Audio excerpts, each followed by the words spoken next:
After Kevin won his first world championship, reporters discovered his practice journals. They counted the entries, 3,287 days of practice notes.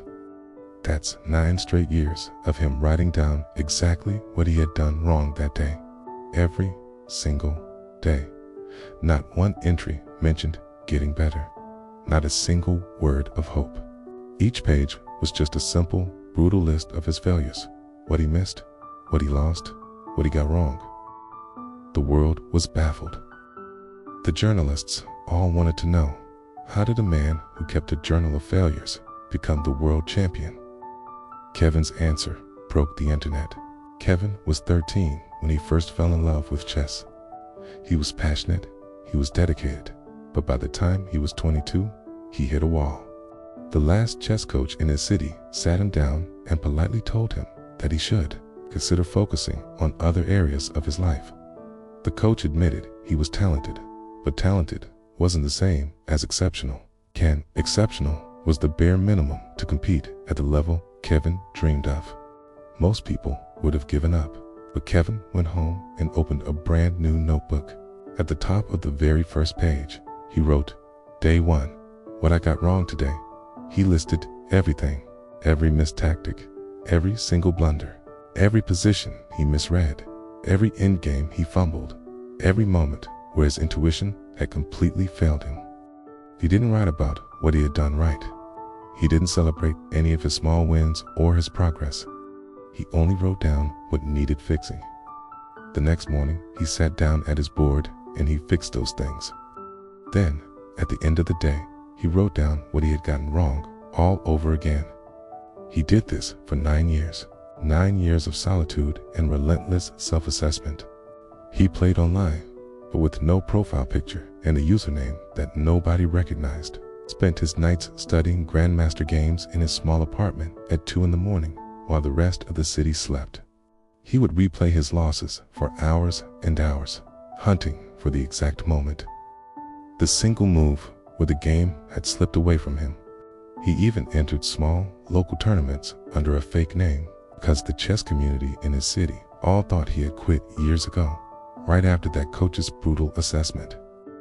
For almost a decade, nobody knew he was still playing. Nobody knew he was still fighting. There was an old man named George who ran the community center where Kevin would rent a chessboard a couple of times a week. George had been a competitive player himself. About 40 years ago, he was never world class, but he was a serious player who understood the heart of the game.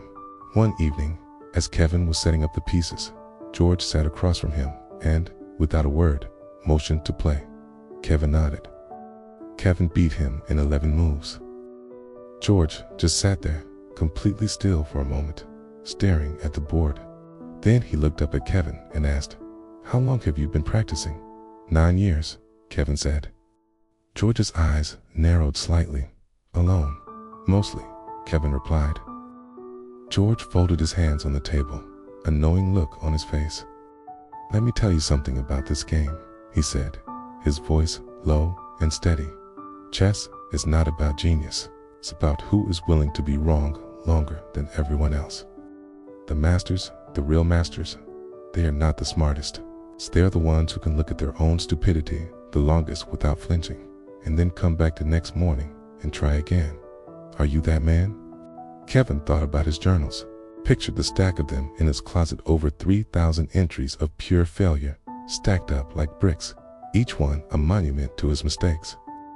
I think so, he said quietly. Don't think, George said, his voice firm. No.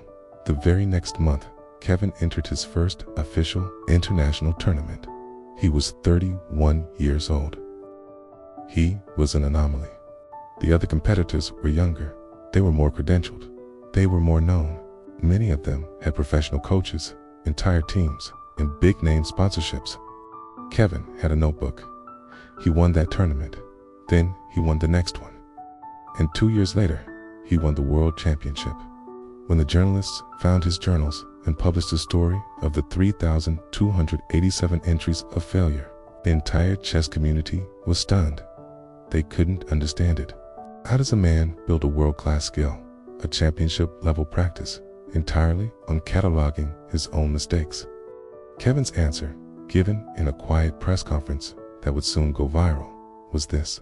When you're building in the dark, he explained, you can't rely on applause to tell you if you're improving. You can't wait for someone else to validate your work. You can only rely on the honesty of your own assessment. So I learned to be brutally honest with myself every single day. And what I learned is that failure, if you're willing to look at it without flinching, is the most accurate map to where you need to go. 3,287 entries of failure. 1 world championship. The darkness wasn't where Kevin went to hide. It's where he went to build. If Kevin S. 10,000 Dark Hours resonated with you, you are keeping your own private journal of growth that nobody else sees like this video. It's a small thing, but it tells us that this kind of work, this invisible work, truly matters. Subscribe to Built in the Dark so you never miss a story about someone else doing the hard work when no one is watching.